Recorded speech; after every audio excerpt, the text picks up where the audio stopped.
Good morning everyone. তো আজকে হলো মহাশিবরাত্রি। কাল তো আমরা বাড়ি ফিরেছি, ওই জন্য কাল আর পুজো দিতে পারিনি। আজকে সকালেই বাবার মাথায় জল ঢালতে যাব। এটা আমার বিয়ের পর প্রথম শিবরাত্রি হবে। তো রেডি হতে হতে কথা বলি, না হলে আবার দেরি হয়ে যাবে।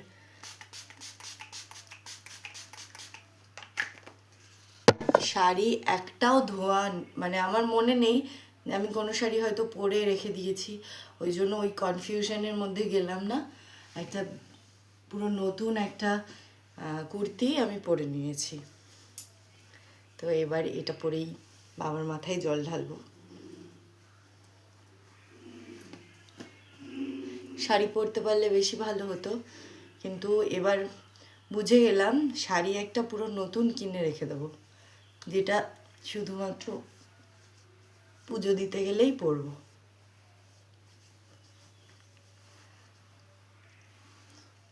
ভোর 5টার সময় ঘুম থেকে উঠে সমস্ত কিছু গুছিয়ে স্নান করা ছিল একটা বিশাল বড় দুষ্কর কাজ। তার মধ্যে এক সময় গরম লাগে, আবার আজকে সকালবেলায় এতটাই ঠান্ডা লাগছিল যে গরম জল করতে হলো স্নান করার জন্য। যাই হোক, কোনো মতে শ্যাম্পু করেছি আমি, মানে ভীষণ কষ্ট করে। আর এবার রেডি হয়ে যাব বাবার মাথায় জল ঢালতে। মন্দিরটা একেবারেই বাড়ির পাশে, আর সেই জন্য খুব একটা ভীষণ ভিড়ও হয় না।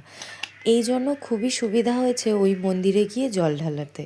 কাল যেহেতু সারাদিন জার্নি হয়েছে, আর তার জন্য শরীরও খুবই টায়ার্ড। যদিও সকালবেলায় স্নান করে শরীরটা বেশ ভালোই লাগছিল। আর এবার একটু হালকা পাতলা রেডি হয়ে নিয়েই যাব এখনই মন্দিরে।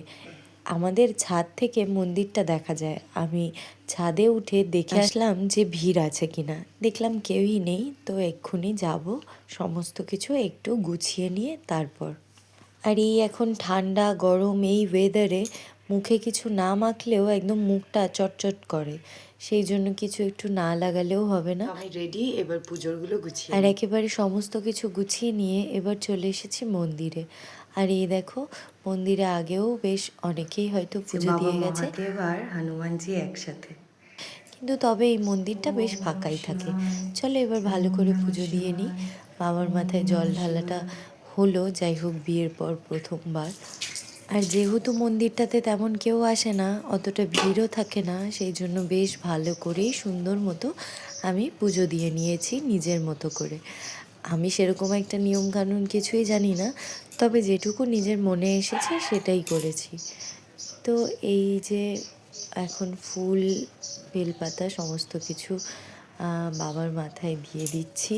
আর এখন তো মানুষ বিয়ে বাড়ির মতো সাজগোজ করে বাবার মাথায় জল ঢালতে যায়। মহাশিবরাত্রি না বিয়ে বাড়ি, সেটা বোঝাই দায়। এখন মেয়েদের সাজ দেখলে কোমর বন্ধনী থেকে শুরু করে মাথায় চুলের খোপাতে ফুল, মানে সেই লেভেলের সাজ সব এক একজনের।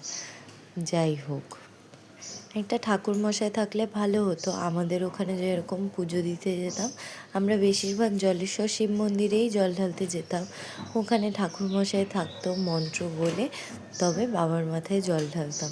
কিন্তু এখানে তো সেই সুযোগ নেই, তাই নিজের মতো করে যেটা মনে হলো সেটাই করলাম আর কি। এবার 5 রকম ফল দিয়ে দিলাম আর মিষ্টি দিয়ে দিলাম। আর এই মহাশিবরাত্রিতে কে কেমন করে সাজলে আর কিভাবে কোথায় জল ঢালতে গেলে আমাকে অবশ্যই কমেন্ট করে জানিও, বা কমেন্টে তোমাদের সাজের একটা করে ফটো দিও, দেখবো আমি সবাই কীরকম সাজলে। শাড়ি পরলে খুবই সুন্দর লাগে, আমারও বেশ ইচ্ছে হচ্ছিল শাড়ি পরার, তবে ওই যে ভিডিও শুরুতে বললাম যে এই সমস্যার কথা। তবে এবার থেকে সত্যিই আমি মাথায় রাখবো এই বিষয়টা, যে একটা শাড়ি পুরো আলাদা করে আমি তুলে রাখবো, যাতে পুজোর দিন পরতে পারি।